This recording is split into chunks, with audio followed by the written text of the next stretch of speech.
Hello everyone, today we will talk about how to fix or how to solve the problem of server error on the application of Messenger. You will go to settings. In this page, you will go to apps, default apps, app settings. In this list, you will scrolling down until you find this window here of Messenger.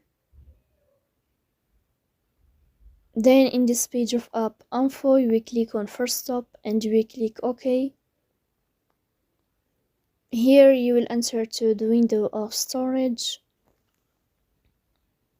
Then we click on clear cache, but pay attention, don't click clear data because that can delete your account. In the end, you can turn off your phone and you can restart your phone again to fix that problem. So please don't forget to support us by like and subscribe. See you